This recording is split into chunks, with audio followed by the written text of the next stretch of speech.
Most people think they need more money to fix their finances. They don't. They need a better system. I tried 5 budgeting methods so you don't have to.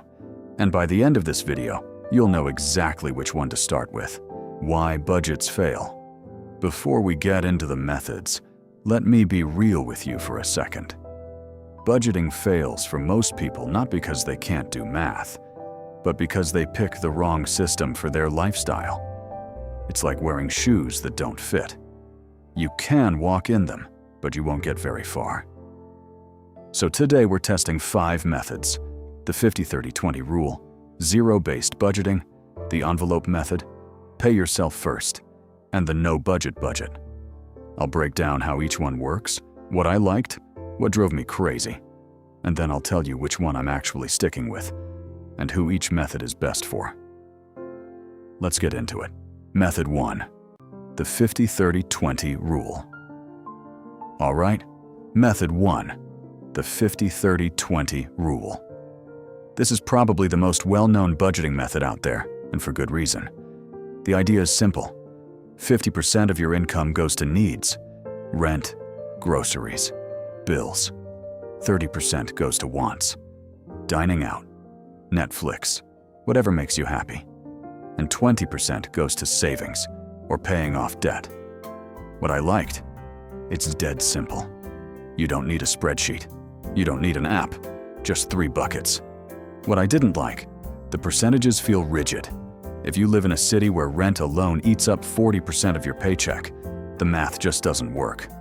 And it doesn't tell you where to put that 20% savings, which matters a lot. Best for total beginners. If you've never budgeted before in your life, start here. It's not perfect, but it gets you thinking about money in the right direction. Method 2. Zero-based budgeting. This one has a slightly scary name, but the concept is pretty straightforward. Every single dollar you earn gets a job. At the end of the month, your budget should equal 0. Not because you spent everything, but because every dollar is assigned somewhere, whether that's rent, savings, investments, or fun money. What I liked? This one gave me the most control. I knew exactly where every dollar was going, and I actually caught subscriptions I forgot I was paying for. When you assign every dollar, nothing sneaks through. What I didn't like? It's time-intensive. You need to track constantly and re-budget every month because your income or expenses might change. It's the most hands-on method on this list. Best for anyone who feels like money disappears without knowing where it went. If you're tired of asking, "Where did my paycheck go?" this method gives you the answer. Okay, we're halfway through. 3 more methods to go, and the one at the end is the one I'm actually using. Stick with me. Method 3. The envelope method. Cash stuffing. Method 3. The envelope method. You've probably seen this one on TikTok. People stuffing cash into labeled envelopes for groceries, gas, dining out, and so on. When the envelope is empty, you're done spending in that category for the month. Full stop. What I liked? It makes money feel real. When you're handing over physical cash, you feel it. There's research showing people spend less when using cash versus a card. What I didn't like? It's not practical for 2026. Paying rent with cash? Online subscriptions? Not easy. And carrying cash around feels risky.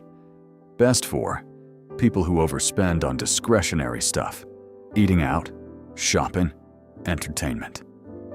Use physical envelopes for those categories only, and keep everything else digital. Method 4. Pay yourself first. This one flips the traditional budgeting mindset completely. Instead of spending your money and saving whatever's left over, which is usually nothing, you save and invest first. Automatically, the second your paycheck hits. Then you live on whatever remains. What I liked? It removes the temptation entirely. You never see the money, so you never spend it. It's the lazy person's cheat code for actually building savings. What I didn't like? If you haven't figured out your fixed expenses yet, you can accidentally save too much and not have enough left for rent. You need at least a rough number to start with. Best for anyone who's tried budgeting and kept failing. Let automation do the work. Even saving 10% automatically is better than trying to save and saving zero. And method 5, the no budget budget. I'll be honest, I was skeptical about this one. The idea is, cover your fixed expenses, automate your savings, and spend the rest however you want. No tracking, no categories, no guilt. It's designed for people who hate traditional budgeting. What I liked, it's completely stress-free once you set it up. If your fixed costs and savings are handled, you don't need to micromanage the rest. What I didn't like, it only works if your income is stable and your fixed costs are genuinely covered.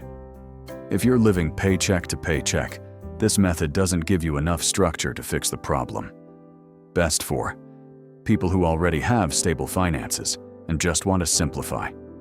Not a beginner method if you want to actually get better with money, not just watch videos about it. Subscribe. So here's your action step from today. Pick one method that sounds manageable to you, not the best one, just the one you'll actually try. Write it down and do it for 30 days. That's it. One method, 1 month. And if you want more videos like this, Personal Finance Made Actually Simple, subscribe and I'll see you in the next one.